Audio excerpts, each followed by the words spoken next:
Et que tout le peuple dise Amen. Vous pouvez vous asseoir.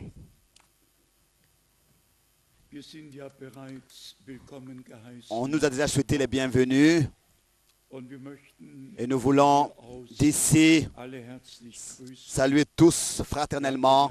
Nous avons reçu des salutations de la Moldavie, de Kishinev, de la Russie, de l'Ukraine, ensuite de Johannesburg, de Lyon et ensuite de l'Inde, de Punjab, de l'Italie du frère Étienne, ensuite de l'Italie du frère Pino Davi et des salutations de la Finlande, frères et sœurs Olviti, salut, et tous les frères et sœurs. Ensuite, nous avons encore des salutations de l'Italie, un frère Donati, et encore des salutations de notre frère Machi, et de qui encore? Il y a encore des salutations de partout, de l'Afrique du Sud, des États-Unis, de partout. Nous recevons des mails et les frères et sœurs nous demandent de saluer et saluent. Et nous sommes en tant que corps du Seigneur aussi les uns avec les autres liés. Nous sommes liés avec la tête, avec le chef Jésus-Christ, notre Seigneur. Et tel que Paul écrit, le corps a beaucoup de membres et chaque membre a une autre fonction. Et tous ceux qui appartiennent au corps du Seigneur se réjouissent quand les membres peuvent se servir les uns les autres. Et c'est ainsi que aussi hier, nous l'avons dit en insistant, aussi tous les ministères sont là pour l'édification, ont été donnés pour l'édification du corps de Christ. Donc nous remarquons que le temps passe très vite. Dans quelques semaines, l'année 2009 passera et Dieu voulant, au début novembre, maintenant au week-end prochain, nous aurons les réunions à Novi Sad, la deuxième plus grande ville après Belgrade. Et nous attendons à ce que beaucoup de personnes viennent de loin et de près. Là-bas, nous avons déjà plus de 100 adresses de ceux qui reçoivent nos colis. Le frère Müller et le frère Motrovic ont entrepris leur voyage là-bas aussi il n'y a pas longtemps et ont déjà préparé certaines choses. Pensez à nous, particulièrement le week-end prochain, d'une manière que aussi là-bas, nous puissions apporter le message du Seigneur et que Dieu puisse accorder un réveil, ouvrir les yeux, ouvrir les cœurs et se révéler au peuple de Dieu. Ensuite, nous irons au fin fond de l'Est. Et comme déjà la dernière fois je l'ai annoncé, ce sera l'un des voyages les plus loin jusqu'à la Nouvelle-Guinée, au nord de l'Australie. Je n'avais jamais été là-bas. On peut voir cette région sur la carte, la Nouvelle-Guinée, et visiter ces endroits. Et le prochain but, ce sera donc Maurice P. Et aussi là, que le Seigneur puisse bénir. Pensez à ces voyages dans vos prières. Ensuite, nous avons constaté que la dernière puissance mondiale, l'Europe, apparaît et les dernières signatures ont été faites sur ce contrat. Et à partir du 1er décembre, nous aurons l'Union européenne parfaite. Et ainsi nous avons ce qui est écrit dans Daniel chapitre 2 et dans Daniel 7, ce qui est écrit que le dernier empire donc foulera tous les autres peuples sous son pied et tous seront obligés de se soumettre et de suivre l'union, la réunification des religions, la réunification dans l'économie, partout, ce sera l'union parfaite. Et ensuite, s'accomplira, Apocalypse 17, que la puissance religieuse chevauche la puissance mondiale. Donc, et c'est ainsi que c'est la puissance religieuse qui a les rênes entre les mains. Nous ne voulons pas rentrer dans les détails, mais nous pouvons seulement dire que cela est accompli devant nos yeux. Les prophéties bibliques prennent leur forme.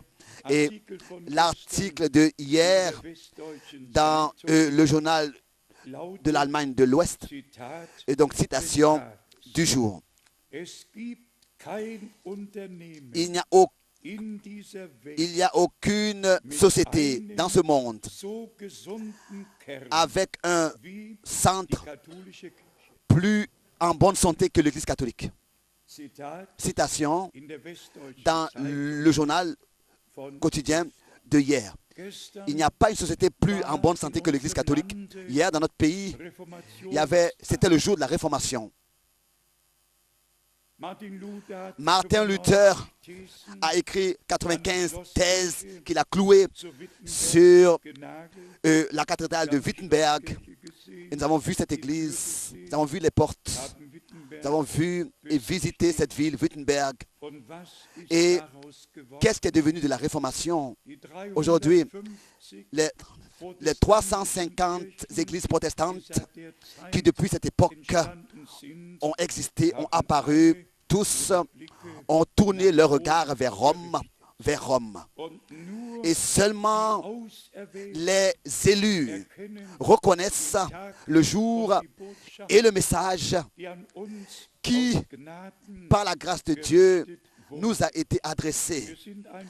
Et nous sommes simplement reconnaissants de ce que nous avons reconnu et que nous avons la grâce de placer les choses dans leur ordre bibliquement. Dans notre temps, nous avons la parole prophétique et nous avons la partie évangélique et nous pouvons dire que dans les prédications de frère Branham, le centre de la prédication reste jusqu'à la fin Jésus-Christ, le crucifié et le Rédempteur qui revient. C'était un plein évangile avec une pleine confirmation que Dieu, dans ce temps, par sa grâce, nous a transmis et a placé de manière nouvelle sur le chandelier. Nous nous rappelons de ce que notre bien-aimé frère, le 11 juin 1933, nous nous rappelons à ce qui lui a été dit. Et nous estimons beaucoup que nous sommes nous-mêmes, en avril 1966, nous avons été de nos propres yeux, nous avons vu comment est-ce qu'en 1933, au bord du fleuve de l'Ohio, ils se tenaient là-bas. Nous avons vu tous ceux qui se tenaient là et qui ont directement vu de leurs propres yeux cette lumière surnaturelle qui a apparu visiblement, même pour des photographes de presse, pour tous ceux qui étaient présents, croyants ou bien incroyants. Cette lumière était visible. Et alors, la voix de cette lumière surnaturelle s'est fait entendre, a retenti et s'est adressée à frère Branham. Et maintenant arrive le point qui, bien sûr, me touche beaucoup.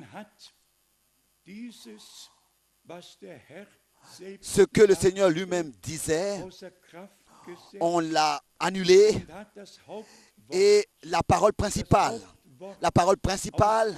on l'a laissée. Et aujourd'hui, on n'a pas seulement affaire à ce qui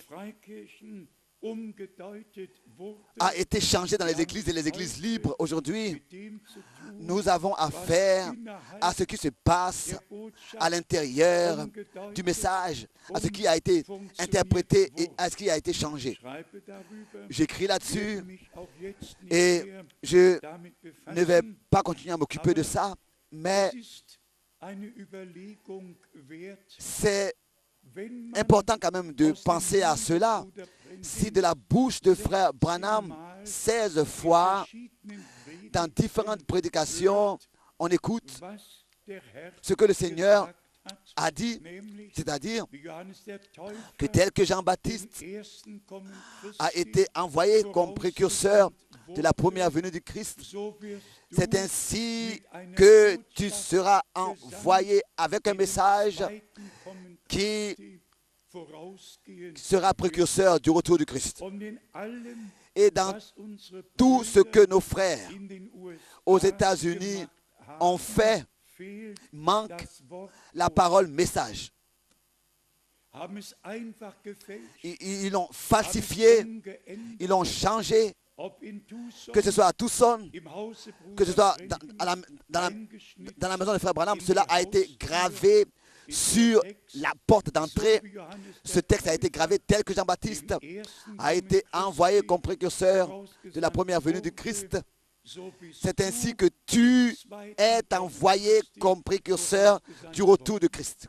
C'est comme ça qu'ils l'ont gravé, point.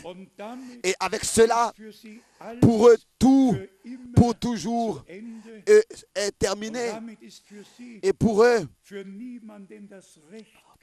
le droit n'est donné à personne d'autre de prétendre porter le message dans le monde entier, car le mot message manque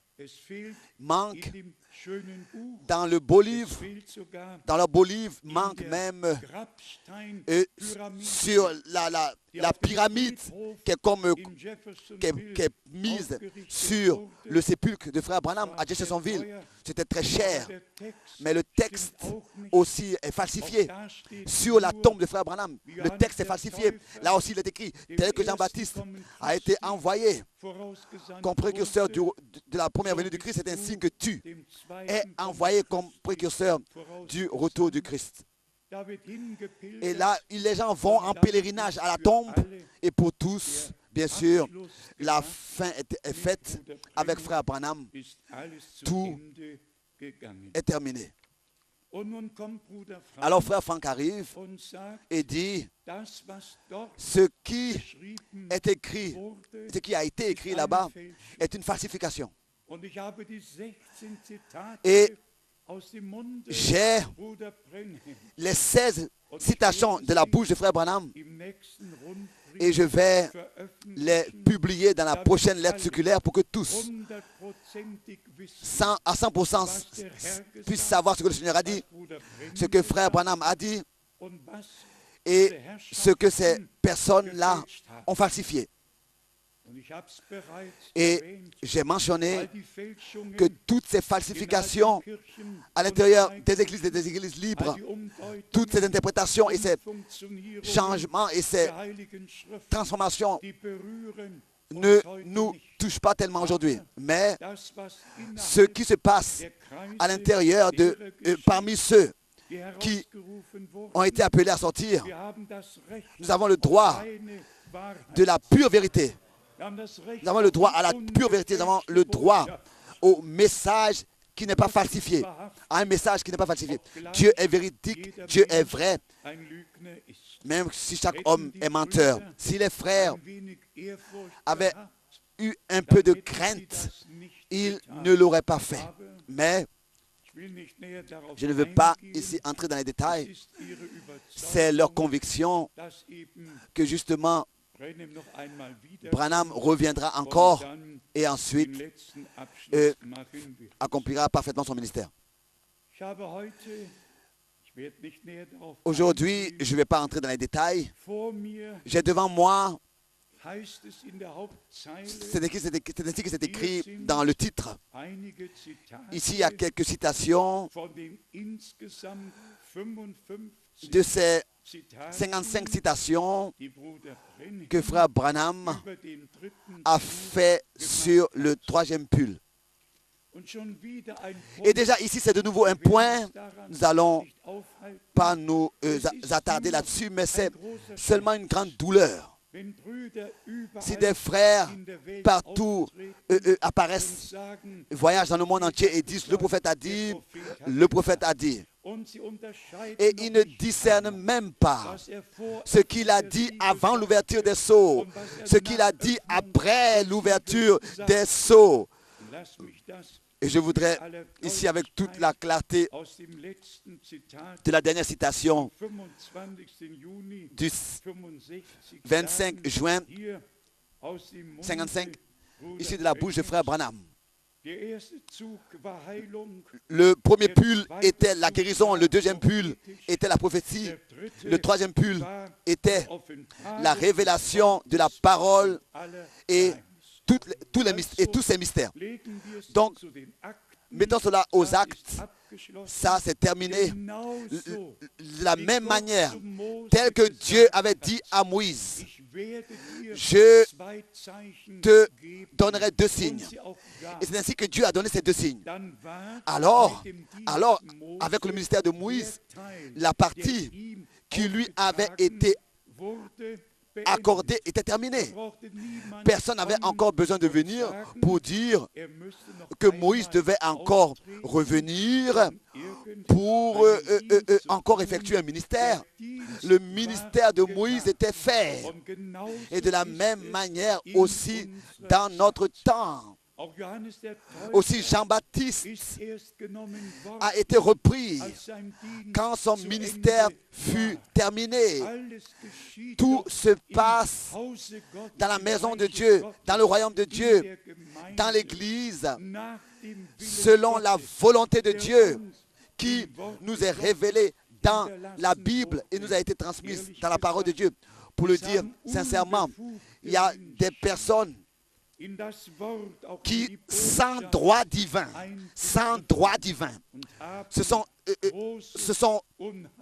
ont osé se faire prédicateurs et faire des choses auxquelles ils n'ont pas été appelés.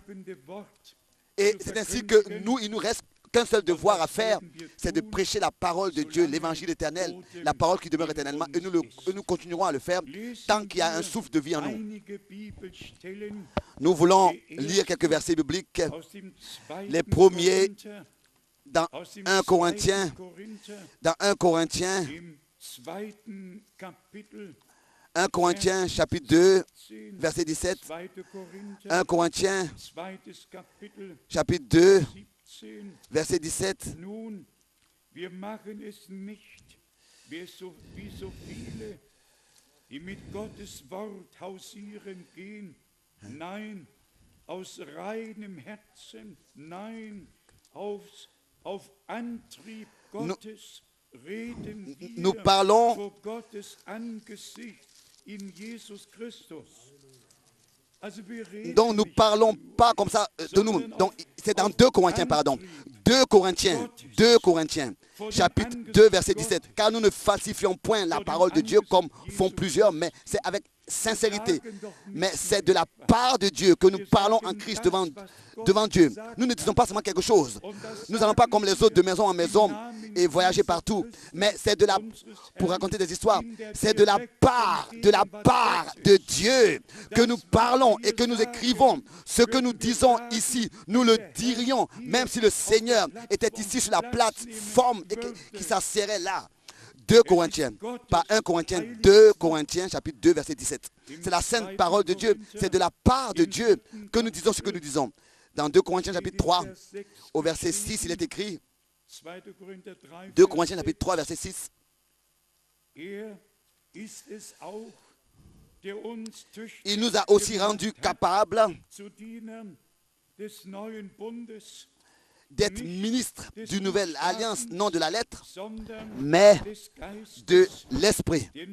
Car la lettre tue, mais l'esprit vivifie. Donc, la parole doit devenir esprit et vie. Et esprit et vie, elle le deviendra seulement si elle nous est révélée à chacun individuellement par l'Esprit de Dieu. Ensuite, dans 2 Corinthiens, chapitre 4, directement au commencement, au verset 1, donc 2 Corinthiens 4, verset 1. C'est pourquoi, ayant ce ministère, selon la miséricorde qui nous a été faite, nous ne perdons pas courage.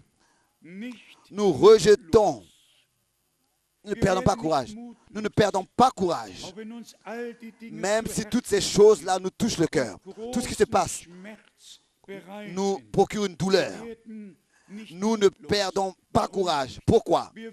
Parce que nous savons que le Seigneur lui-même achèvera son œuvre de la rédemption avec l'Église pour le jour glorieux de son retour. Et quand je pense que tous ces gens-là sont sortis de l'Égypte, tous les Corées, là, tous ces Datans et tout ça, sont sortis de l'Égypte, qui plus tard ont apparu dans l'Église et ont rendu la vie difficile à Moïse et à Aaron.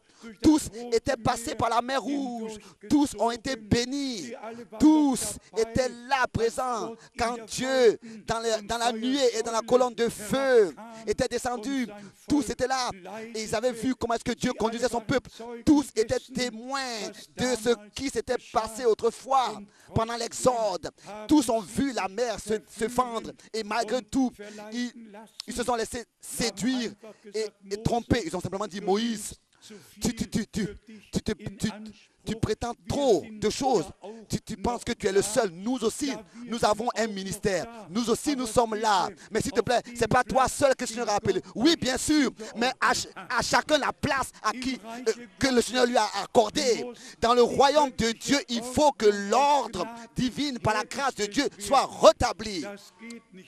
Ce n'est pas possible autrement. Et si Paul, dans le Nouveau Testament, écrit sur ces choses, justement, sur toutes ces différentes personnes-là qui ont infiltré des fausses doctrines.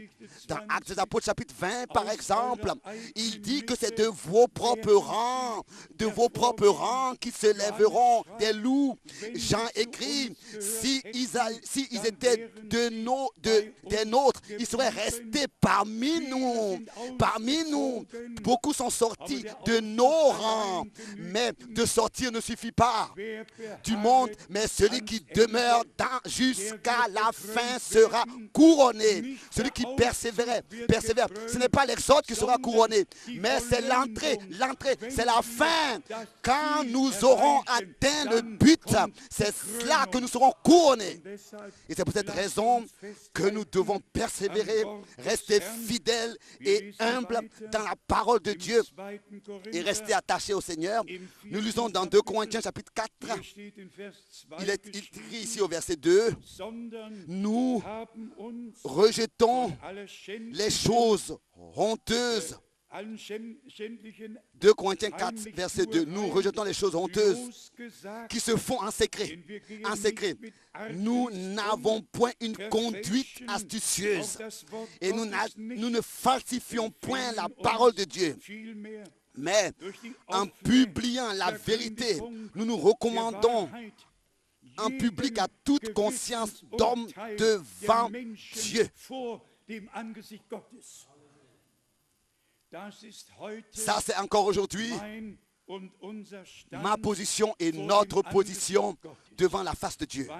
Ensuite, au verset 3, si notre évangile est encore voilé, ici il est dit, si l'évangile sur le message du salut qui est prêché par nous, qui est prêché par nous est encore voilé. Il est voilé pour ceux qui périssent. Et ça, nous ne pouvons pas changer les choses. Nous n'avons aucune influence là-dessus. Celui qui est déterminé au salut, cela lui sera révélé. Le salut lui sera révélé. Et celui qui accepte toute la parole de Dieu, celui qui ne peut pas accepter toute la parole de Dieu, dans la foi, devra continuer à marcher dans son propre voie, dans ses propres voies et dans ses propres pensées, comme il est écrit ici, qui mènent à la perdition, et de telles personnes vont à la perdition et périssent. Je voudrais seulement insister. Soyez reconnaissants pour la révélation que Dieu, par sa grâce, nous a accordée. Soyez reconnaissants pour ce que Dieu nous a confié, que nous avons la grâce d'avoir Jésus-Christ comme le centre de notre prédication et la prédication de l'évangile éternel est valable encore aujourd'hui. Il y a encore une chose qui reste à faire, c'est que cela puisse s'accomplir en nous, ce qui est écrit dans Actes des Apôtres chapitre 2, à partir du verset 32 jusqu'au verset 41. Et celui qui lit cela remarquera que Pierre avait probablement pas comme ça prêché à haute voix. Il n'avait pas besoin de parler à haute voix, quoique il y avait des milliers de personnes rassemblées. Il n'y avait pas besoin de micro comme nous l'avons aujourd'hui. Sûrement qu'il n'y a pas eu de micro, ils n'avaient pas besoin de ça. Mais de manière très brève, du verset 32 de Actes des Apôtres chapitre 2, il a exposé le dessein, le conseil du salut de notre Dieu avec Jésus-Christ notre Seigneur. Et voilà, dans quelques minutes, cela s'est passé, ce que nous pouvons lire au verset 37. Après avoir entendu ces discours, ils eurent le cœur vivement touché.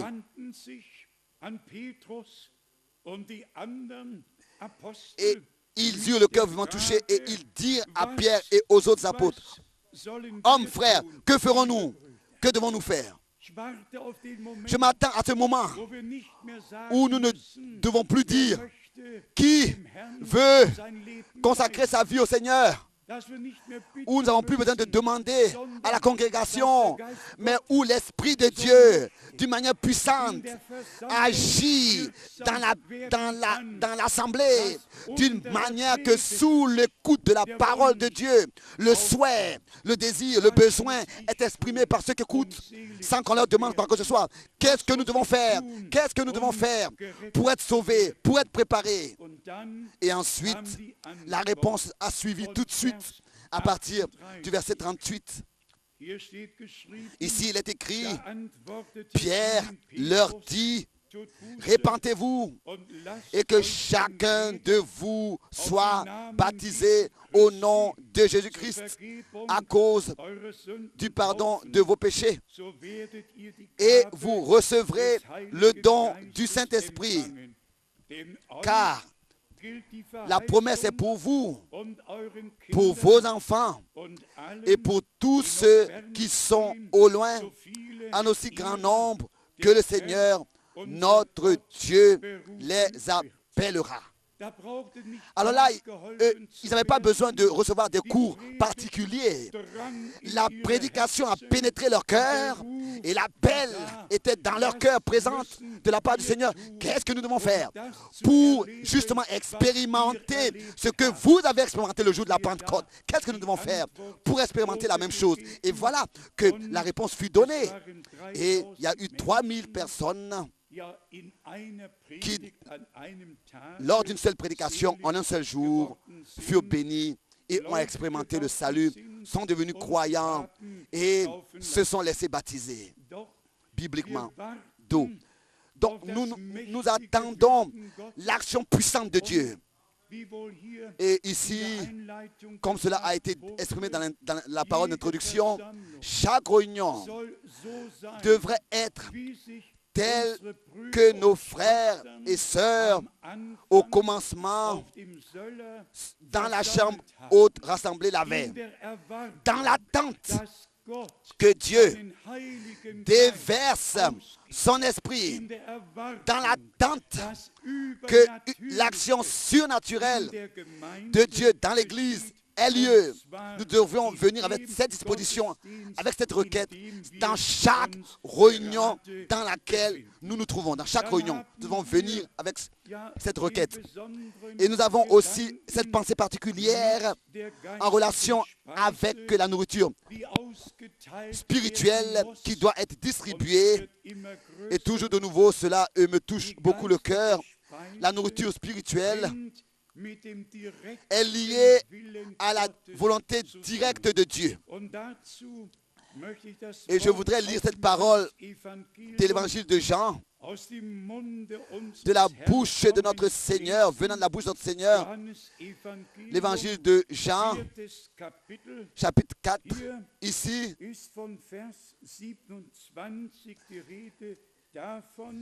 à partir du verset 27, il est parlé de ce que le Seigneur et ses disciples avaient besoin de manger quelque chose. Et à partir du verset 32, nous lisons, Jésus leur dit, Jean chapitre 6, verset 32. En vérité, je vous... Pardon, Jean 4, verset 32. Jean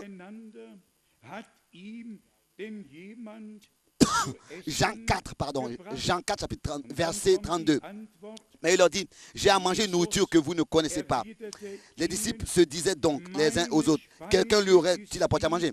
Le verset 34, donc Jean 4, maintenant le verset 34, Jésus leur dit, ma nourriture est de faire la volonté de celui qui m'a envoyé et d'accomplir son œuvre. Et d'accomplir son œuvre. La prédication de la vraie parole de Dieu, la nourriture spirituelle, est directement liée avec l'achèvement de ce que Dieu s'est proposé de faire. Et cela concerne la moisson, car nous l'avons ici, si nous continuons à lire à partir du verset 35.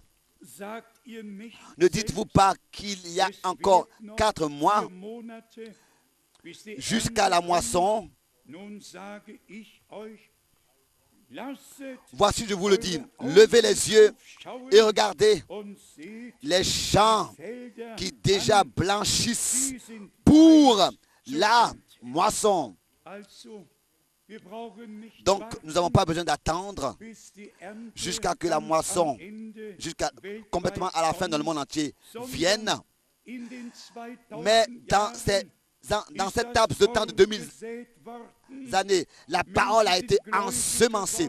Des hommes sont devenus croyants et il y a eu du fruit dans tous les âges. Ensuite, nous lisons au verset 36. Celui qui moissonne reçoit un salaire et amasse des fruits pour la vie éternelle, afin que celui qui sème et celui qui moissonne se réjouissent ensemble. Ensuite, nous lisons au verset 37 et 38. Car en ceci, ce qu'on dit est vrai. L'un sème et l'autre moissonne. Je vous ai envoyé moissonner où vous n'avez pas travaillé. D'autres ont travaillé et vous êtes entrés dans leur travail.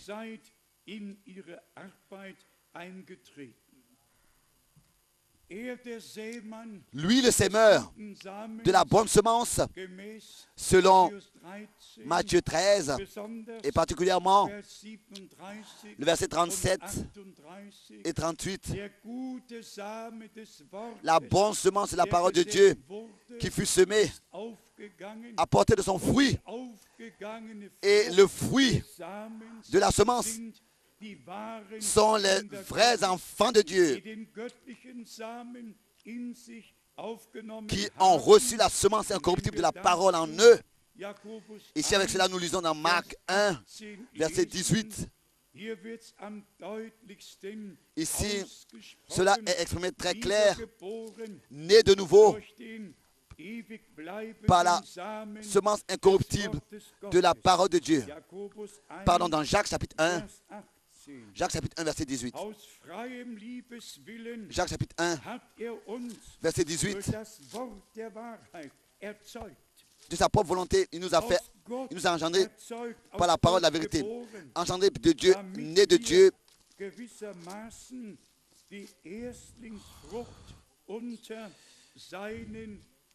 Jacques chapitre 1, verset 18. Il nous a engendrés selon sa volonté par la parole de vérité, afin que nous soyons en quelque sorte les prémices de cette créature. Donc, la parole, la semence incorruptible de la parole de Dieu, nous l'avons reçue dans notre cœur. Et dans cette semence, il y a la substance divine. Et c'est le Seigneur qui, par son esprit en nous, a pu créer la nouvelle naissance et nous a accordé ainsi l'accès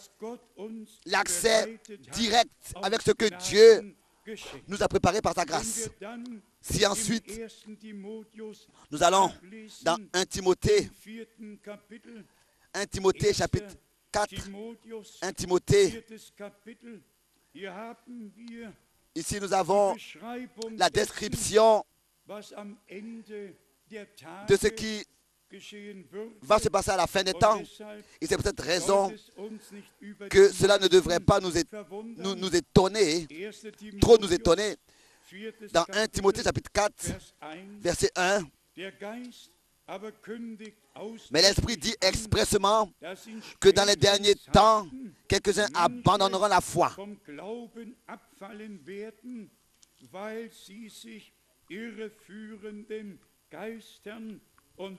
Pour s'attacher à des esprits séducteurs et à des doctrines de démons. Des doctrines qui viennent de démons. Tout ce qui ne vient pas de Dieu, de qui ça vient alors? Des doctrines qui viennent des démons. Et Dieu, lui, il nous a accordé sa parole. Et nous demeurons dans cette parole jusqu'à ce que nous passions de la foi à la vue.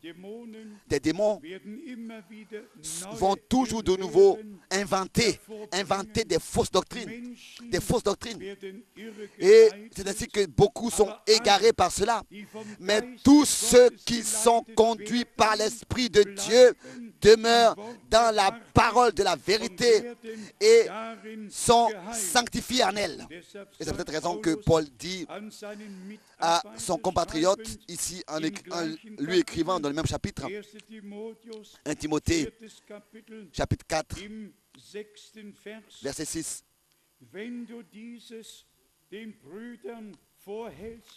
En exposant ces choses aux frères, tu seras un bon ministre de Jésus-Christ, nourri des paroles de la foi. En allemand, parce que tu as fait de la parole de la foi et de la bonne doctrine que tu as exactement suivi ta nourriture. Parce que, d'abord, toi-même, avant de pouvoir le prêcher, toi-même d'abord, tu fais de ta nourriture les paroles de la foi et de la bonne doctrine que tu suis exactement. Avant même de prêcher ça aux autres, tu fais toi-même de la parole ta nourriture. Quelque chose que tu suis toi-même exactement. La bonne nourriture, la bonne doctrine. Ce qui t'a été confié, tu peux le transmettre alors aux autres. Et cela est écrit aussi au verset 16, dans le même chapitre. Veille sur toi-même et sur ton enseignement. Persévère dans ces choses, car en agissant ainsi, tu te sauveras toi-même et tu sauveras ceux qui t'écoutent. Et il faut que cela se passe dans ce temps sérieux dans lequel nous sommes arrivés. Ce serait très nécessaire que nous puissions tous lire combien de fois notre Seigneur a dit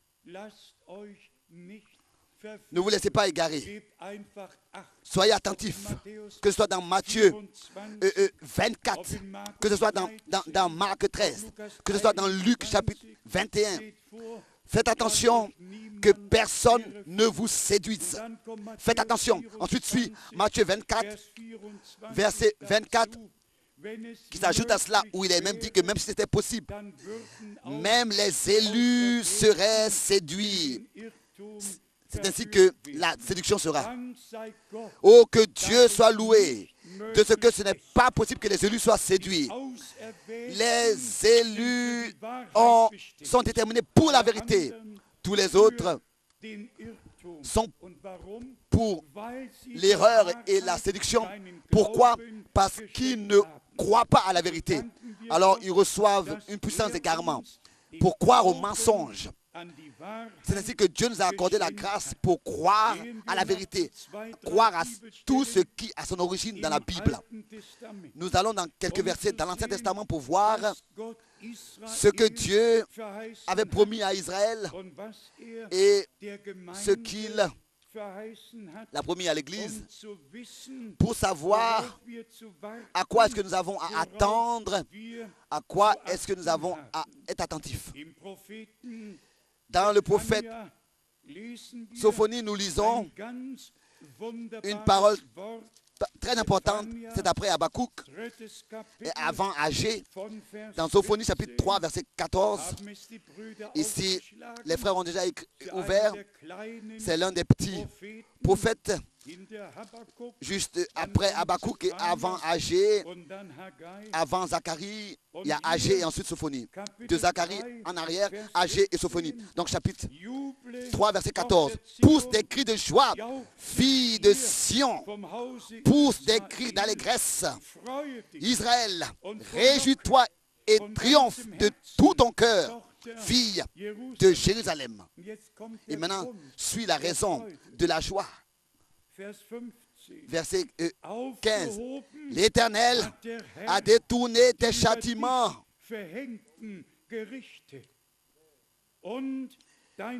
Il a éloigné ton ennemi.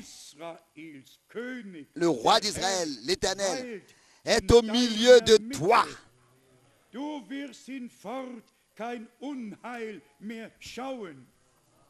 Tu ne verras plus de malheur, tu n'auras plus de malheur à éprouver.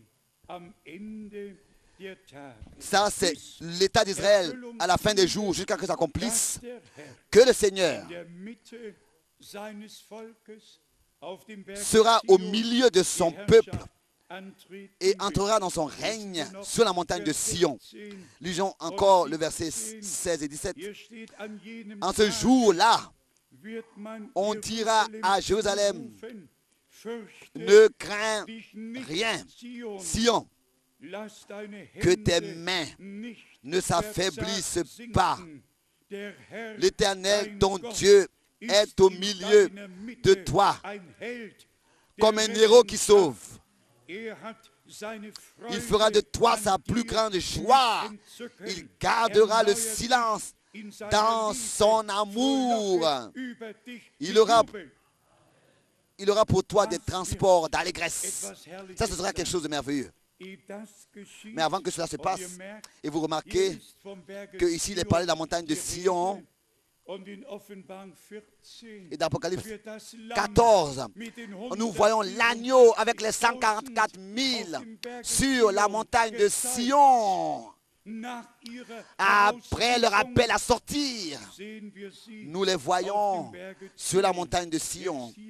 Et ici encore, verset 20, dans Sophonie, chapitre 3, encore le verset 20.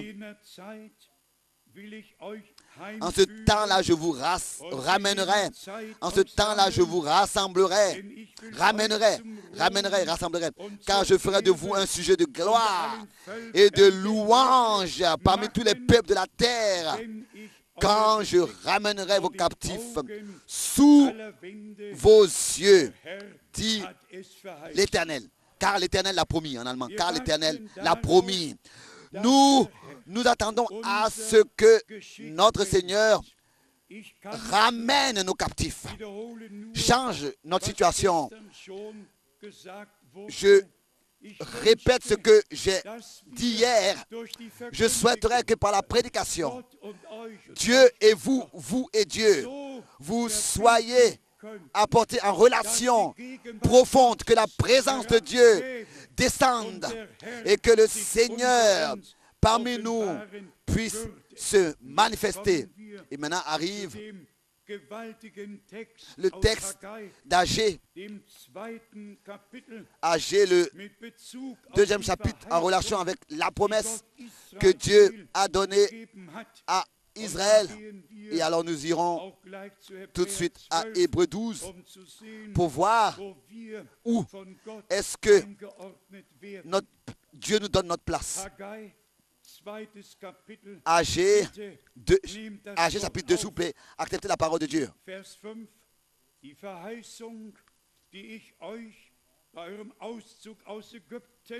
Agé chapitre 2, verset 12. Non. Verset 5. Je reste fidèle à l'alliance que j'ai faite avec vous quand vous sortîtes de l'Égypte, et mon esprit est au milieu de vous. Ne craignez pas. Sans considérer tout laps de temps de la désobéissance du peuple de Dieu dans son propre chemin, s'égarant dans son cœur, tout sera oublié. Au moment où Dieu rassemble son peuple, ramène son peuple et le rassemble là où il s'était révélé à eux au commencement et qu'il se révélera à eux à la fin. À ce moment-là, tout est oublié. Et ici, il est écrit: je reste fidèle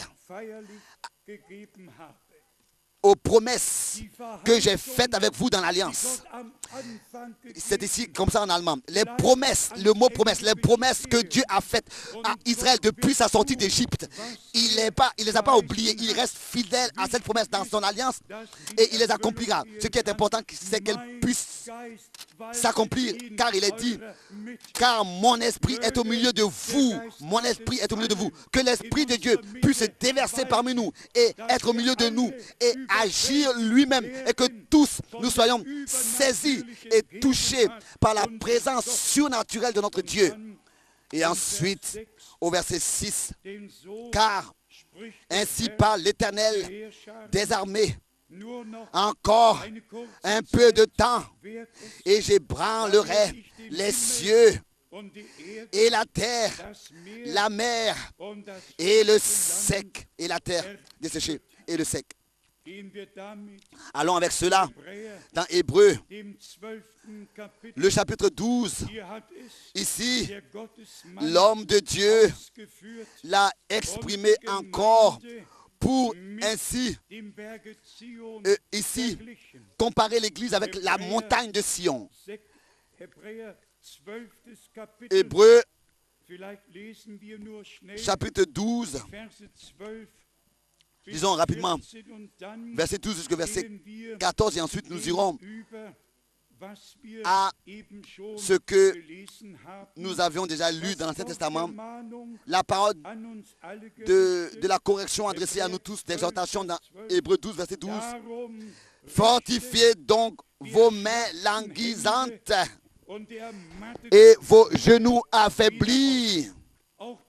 Toi aussi, bien-aimé frère, qui est dans des difficultés peut-être, dans des problèmes. Et si aujourd'hui nous posions la question: qui n'a pas de problème? Qui n'a pas de difficulté? Qui n'a pas de difficulté? L'adversaire nous rend la vie misérable et difficile comme il peut. Alors nous regardons au Seigneur aussi et nous savons que tous ceux qui aiment Dieu, toutes choses servent à leur bien. Elle nous donne de vivre plus proche du Seigneur. Et ensuite, il est écrit aussi de manière exhortante et corrigeante.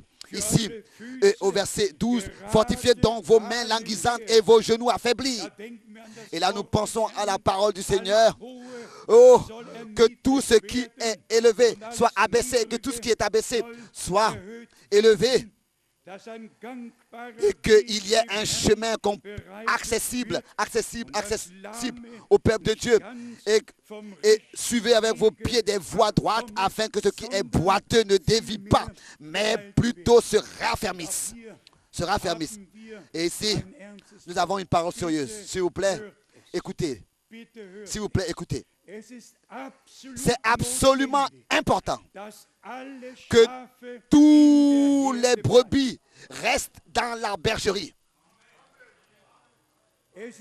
C'est absolument nécessaire que toutes les brebis restent dans la bergerie. Et vous le remarquez dans la nature, quand il y a un troupeau, que ce soit en Afrique ou bien quelque part, quand cela est filmé, à qui est-ce que les lions se sont concentrés? Sur qui? Les lions reconnaissent les brebis boiteuses, pas les brebis, pas tous les brebis qui restent ensemble, rassemblés. Les lions cherchent une brebis qui est à part, à côté, solitaire, seule. Une brebis qui est restée seule pour elle, solitaire, en dehors du troupeau. C'est sur elle que le lion se jette, pas sur les brebis qui restent dans le troupeau. Ne restez pas seul. Et si le moment arrive où vous êtes placé devant des décisions à prendre, s'il vous plaît, regardez au Seigneur. Et si vous avez devenu boiteux, le Seigneur peut guérir ceux qui boitent. Mais restez avec le troupeau. Restez avec le troupeau. C'est très très important. Il est même écrit de ne pas abandonner vos réunions. Il est même écrit, qu'est-ce qu'un incroyant a à faire avec des incroyants? Qu'est-ce qu'a fait la lumière avec des ténèbres? Qu'est-ce qu'a fait Christ avec Biliam? Donc, restez dans la parole de la vérité. Et si au moment, cela ne semble pas être comme nous aurions bien voulu la voir, restez dans le Seigneur, restez dans la grâce et restez dans la parole et dans la communion mutuelle. Et lui frayera un chemin. Revenons ici au verset maintenant 22, où l'Église est montrée comme l'Église, la Nouvelle Jérusalem, est comparée à la montagne de Sion. Pourquoi? Parce que c'est justement de la montagne de Sion que la parole est sortie et l'enseignement de Jérusalem. C'est ainsi que c'est écrit dans Ésaïe, le chapitre 22, le chapitre 2, et Michée, chapitre 4. Donc ici, nous avons la parole dans Hébreux, chapitre 12, maintenant le verset 22. Mais vous vous êtes approchés de la montagne de Sion, de la cité du Dieu vivant, de la Jérusalem céleste,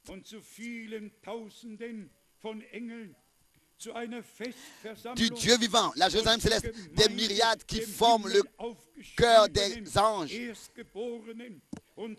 de l'assemblée des premiers-nés inscrits dans les cieux, du juge qui est le Dieu de tous, des esprits des justes parvenus à la perfection, de Jésus qui est le médiateur de la nouvelle alliance et du sang de l'aspersion qui parle mieux que celui d'Abel.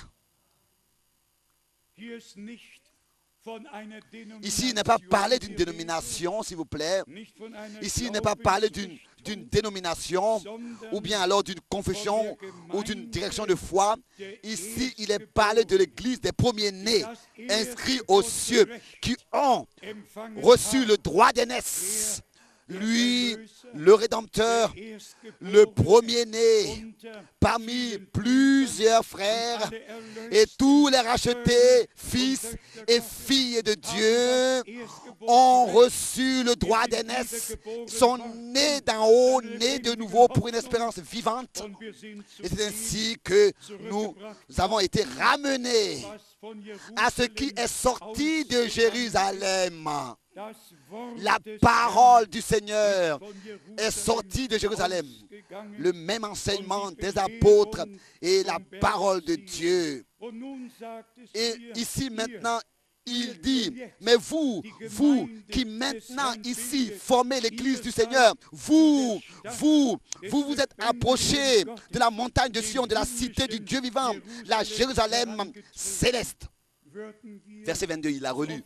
Si avec cela nous allions dans l'Apocalypse chapitre 21, il est écrit, viens, je te montrerai l'épouse de l'agneau. Et qu'est-ce qu'il a vu? Il a vu la nouvelle Jérusalem alors qu'elle descendra. Oh bien-aimés frères et sœurs, tel que Dieu, là-bas dans la gloire, avait choisi la Jérusalem terrestre pour son peuple d'Israël. Terrestre, c'est ainsi qu'il a préparé, qu'il a choisi la nouvelle Jérusalem pour l'épouse. Et déjà maintenant sur terre, nous nous sommes approchés et il est allé, lui, pour nous préparer une demeure. Il est écrit dans Apocalypse, chapitre 21, verset 2. Apocalypse, chapitre 21, verset 2. Et je vis descendre du ciel d'auprès de Dieu la ville sainte, la nouvelle Jérusalem, préparée comme une épouse qui s'est parée pour son époux. Bien-aimés frères et sœurs, nous avons une très grande vocation, une très haute vocation. Elle est céleste. Et c'est ainsi que nous prenons la prédication de la parole de Dieu très au sérieux, car le temps de la grâce va vers sa fin. Et nous nous attendons au retour très proche devant la porte de notre Seigneur Jésus-Christ, qui peut avoir lieu à chaque instant. À chaque instant. Nous lisons encore ces versets qui font mention d'âgé, dont nous avons déjà lu tout à l'heure dans l'Ancien Testament, c'est-à-dire le verset 26 dans Hébreux maintenant, le chapitre 12, verset 26. Lui dont la voix ébranla alors la terre. Hébreux 12, verset 26. Et qui maintenant a fait cette promesse. Une fois encore, j'ébranlerai non seulement la terre, mais aussi le ciel. Donc, la parole de l'Ancien, confirmée dans le Nouveau Testament, et ici, nous lisons ensuite encore au verset 25, dans Hébreux 12, gardez-vous de refuser d'entendre celui qui parle. Celui qui vous parle, en allemand, celui qui vous parle. Gardez-vous de refuser d'entendre celui qui vous parle. Ça, on devrait le laisser entrer profondément dans notre cœur. Gardez-vous, car le Seigneur parle pour la dernière fois.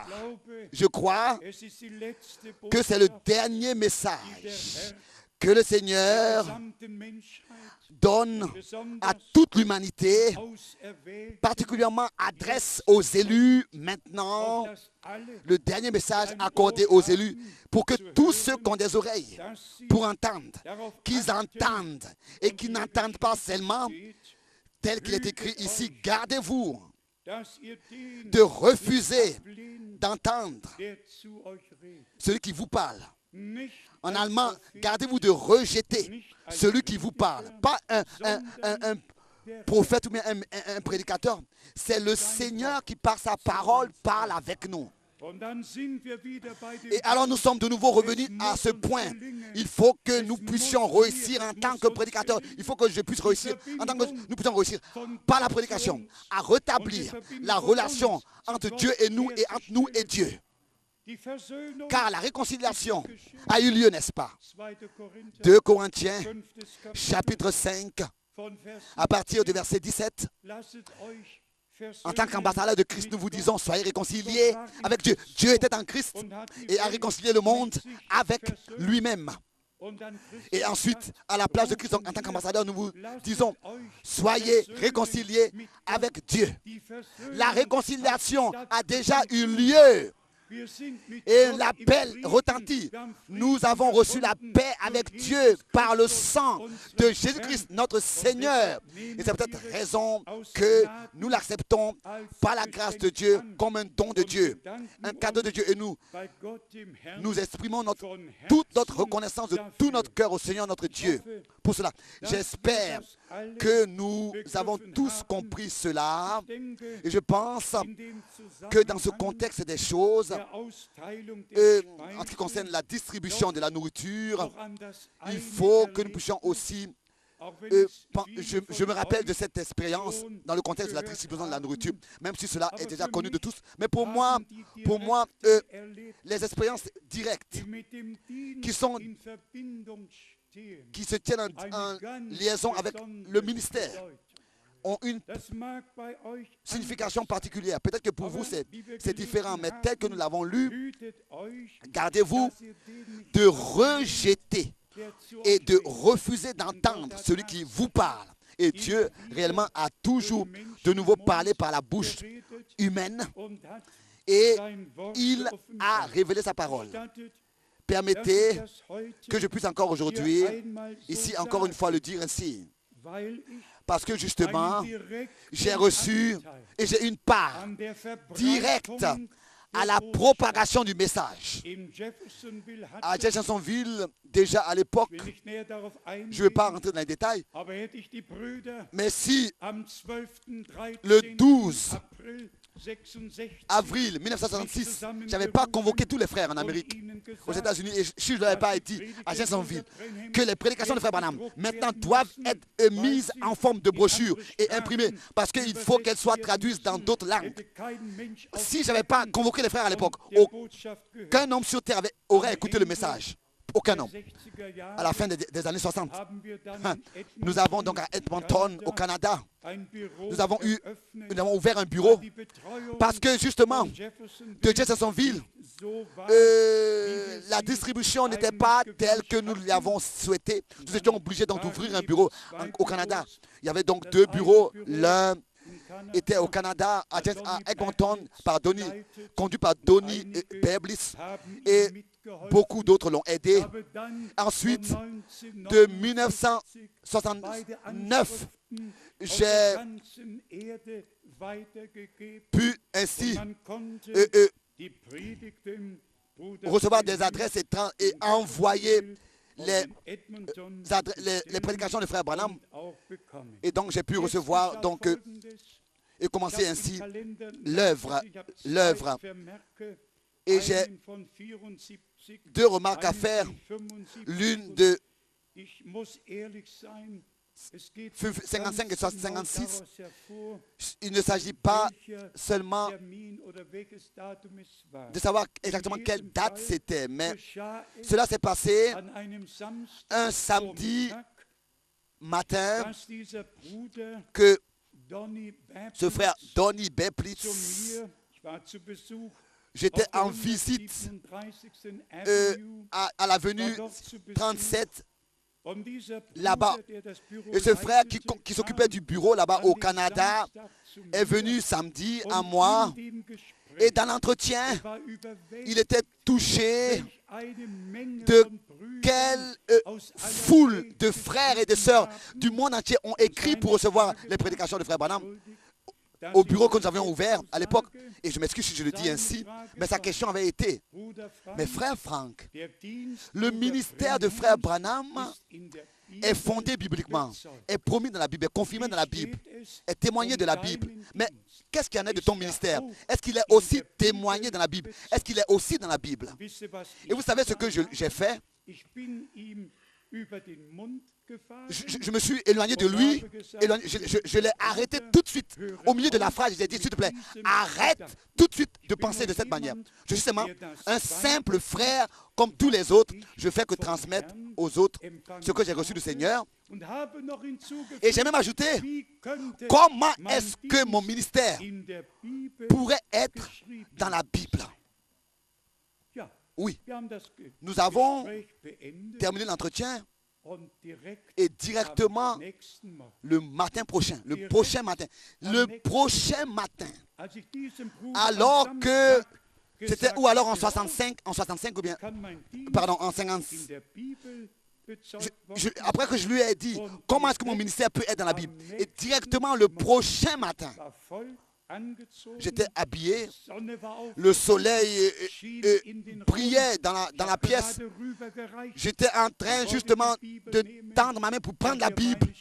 Et tel que maintenant vous entendez ma voix, de la même manière, audiblement, mon serviteur, je t'ai appelé selon Matthieu 24, verset 45, jusqu'au verset 47. Je t'ai déterminé à distribuer la nourriture. Moi, je dois le dire tel que ça s'est passé autrefois. Et depuis ce jour, nos frères ont été confirmés, ont été fortifiés et savent que nous ne faisons pas seulement quelque chose. Nous ne sommes pas seulement en train de faire quelque chose. Mais nous travaillons de la part de Dieu. Nous sommes dans un ordre divin, dans un mandat divin. Nous sommes en train de vous montrer que la distribution de la nourriture telle que nous la faisons est dans la volonté de Dieu et que nous le faisons selon un mandat avec le souhait que le Seigneur puisse recevoir ce qui lui revient de plein droit avec chacun de nous. Aussi le jour d'aujourd'hui devrait servir à ce que nous puissions dans la foi être fortifiés et que nous puissions savoir, nous vivons dans le temps où des promesses s'accomplissent. Nous vivons dans le temps où nous avons reçu part à ce que Dieu fait dans le présent. Disons les choses encore complètement à la fin. Pour finir, donc si avec frère Branham, toute l'œuvre de Dieu était terminée, alors le Seigneur aurait dû revenir, n'est-ce pas? Car qu'est-ce que tout ce temps-là devrait servir si après le retour à la maison de frère Branham, tout était terminé? Mais Dieu, lui, il a su tout à l'avance et nous rachetons ce temps justement, nous l'utilisons pour porter le message jusqu'aux extrémités de la terre. Que l'Esprit de Dieu puisse agir parmi nous, au milieu de nous, tel que nous avons lu, qu'il puisse accorder à tous la révélation la révélation de son Esprit. Je peux vous assurer, nous n'avons pas suivi des fables habilement conçues ou bien des interprétations, mais la vraie parole de Dieu révélée pour ce temps. Et tous ceux qui sont de Dieu écouteront la voix de Dieu. Et je n'ai pas honte de l'évangile de Jésus-Christ. Je suis reconnaissant de ce qu'il nous a privilégiés de vivre dans ce temps et ainsi de reconnaître le message de l'heure. Et comme je l'ai déjà dit, d'avoir part à ce que Dieu fait dans le présent sur terre. Donc gardons-nous de rejeter et de refuser d'entendre celui qui parle avec nous par sa parole et qui nous la révèle par son Saint-Esprit. À lui, le Dieu Tout-Puissant, soit la louange et l'honneur, la gloire et l'adoration dans toute éternité. Alléluia. Amen. Voulez tous être prêts? Voulez-vous être tous prêts? Amen. Croyez-vous tous le message divin? Que Dieu le Seigneur vous bénisse, qu'il nous bénisse, qu'il ait son chemin avec nous tous. Aussi maintenant nous allons prier les uns pour les autres et les uns avec les autres et croire selon la parole du Seigneur dans Marc chapitre 11 où notre Seigneur a dit: si vous priez, croyez, et si nous parlons aux montagnes et nous disons déplace-toi et jette-toi dans la mer et que nous ne doutons pas, alors cela aura lieu. Qu'aujourd'hui la foi soit dans notre cœur, accordée par la prédication de la parole.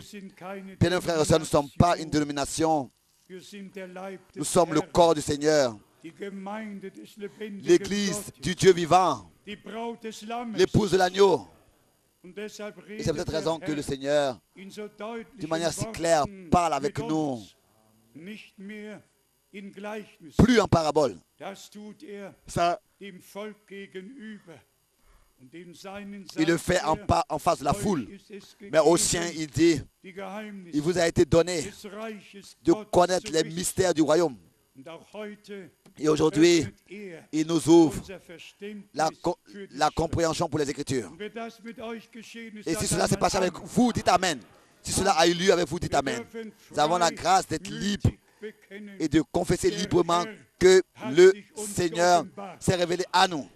nicht nur den Jüngern Pas seulement aux auf disciples dem Wege nach sur le chemin Emmaus, d'Emmaüs, nicht nur den Elfen, pas seulement aux 11, nicht nur den pas 500, seulement aux 500, 1. Korinther 15, selon Apocalypse, et parlant, selon 1 Corinthiens 15, aux 500.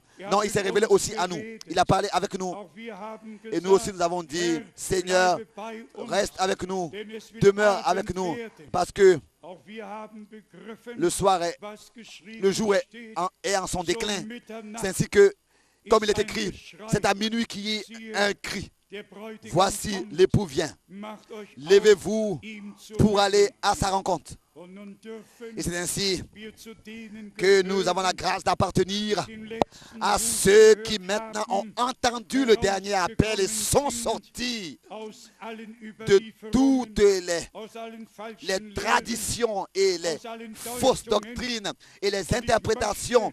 Et je voudrais en ce jour, ouvertement en public, Im dire Leibe des Herrn, le corps du Seigneur.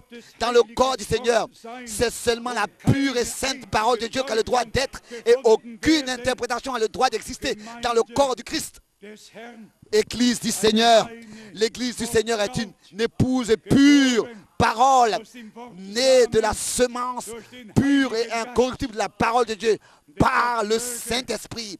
C'est peut-être raison que le Saint-Esprit puisse nous couvrir de son ombre.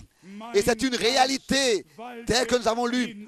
Mon esprit est au milieu de vous, tel que nous avons lu dans AG chapitre 2. Oh, est-ce que nous ayons un tel désir, d'une manière que nous ne pouvons plus attendre et dire, Seigneur, Seigneur, que tu puisses, par ta grâce, accorder cela à ton peuple.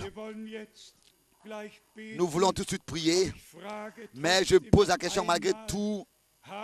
Est-ce que nous avons des frères et des sœurs ou bien des amis ici qui n'ont pas encore entièrement pris leur décision ou bien qui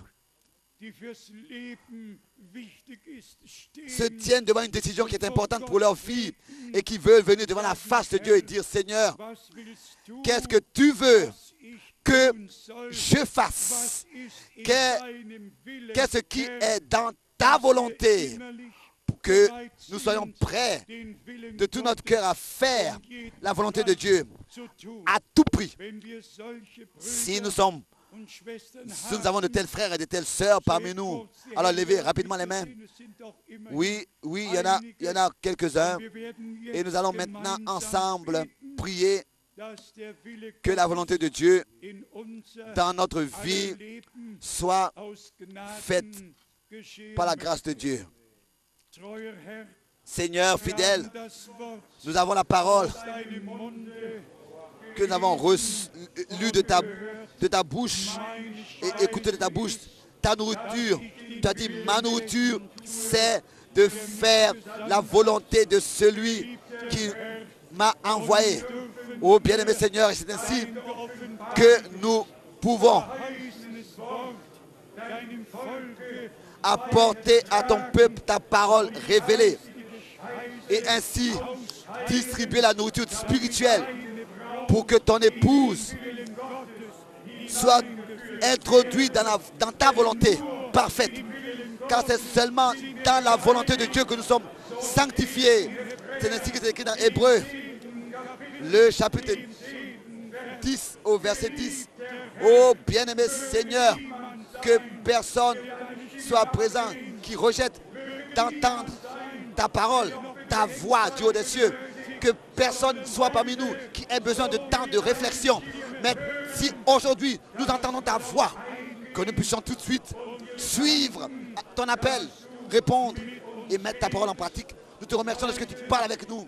Aujourd'hui, nous voulons te remercier de ce que tu nous as ouvert l'intelligence pour les Écritures et que nous avons la grâce d'avoir compris ta parole, ton langage. Bien-aimé Seigneur, tel que tu avais bon plaisir en Jérusalem, tel que tu auras bon plaisir dans Jérusalem, quand tu établiras ton règne sur la montagne de Sion, ainsi que maintenant, ton Église puisse revenir à la montagne de Sion, à la parole qui est sortie de Jérusalem. Oh Dieu, que tu puisses avoir ton chemin pour que ton bon plaisir se repose sur nous par ta grâce. À toi, le Dieu Tout-Puissant, nous te disons merci pour la plénitude de ta parole merveilleuse et sainte. Alléluia. Alléluia. Louez le Seigneur. Acceptez l'exaucation de vos prières par la grâce de Dieu. La réponse à vos prières et soyez bénis dans la volonté de Dieu, car le Seigneur a mis cela dans vos cœurs. Seigneur Dieu Tout-Puissant, encore une fois, nous te remercions pour le grand privilège que nous avons de vivre maintenant et que nous avons la grâce de transmettre ta sainte parole sans falsification et alternation. Ô toi seul, tu es véridique, quoique tout homme est un menteur. Ta parole est véridique. Et dans la première épître de Jean au chapitre 5, au verset 20, il est dit, et nous sommes dans le véritable, dans son Fils, Jésus-Christ. Et il est le Dieu véritable et la vie éternelle. Alléluia. Alléluia.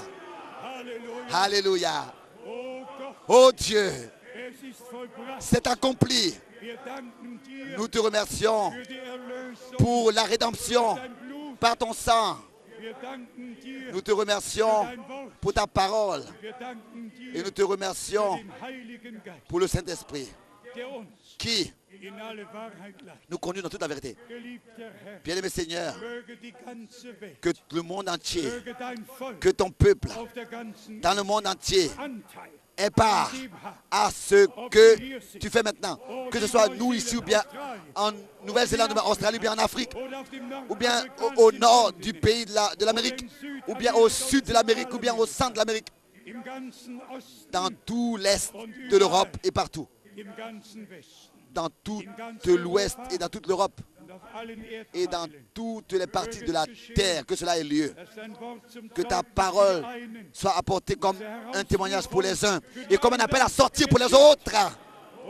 Ô Dieu au ciel, comme glorieux est ta parole, comme merveilleuse est ta parole, comme glorieuse. Dans notre Dieu, soit la gloire au nom du Seigneur Jésus-Christ, d'éternité en éternité. Et que tout le peuple réponde par un Amen. Amen. Alléluia. Et encore une fois, Amen. Oui, que la paix de Dieu, qui est au-dessus de toute compréhension humaine, remplisse notre cœur et garde nos cœurs et nos pensées en Jésus-Christ, notre Seigneur. Soyez bénis de la bénédiction du Dieu Tout-Puissant. Soyez une bénédiction aussi pour beaucoup d'autres, tel que le Seigneur lui-même l'a dit. Je te bénirai et tu seras une bénédiction pour beaucoup d'autres. Chantons encore ce chœur. Béni soit le lien qui nous unit en Christ.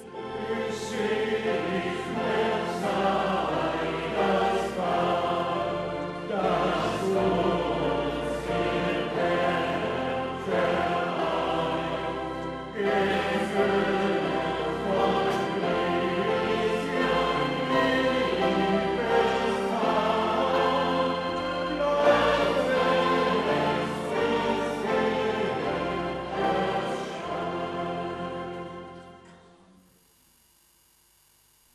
Amen.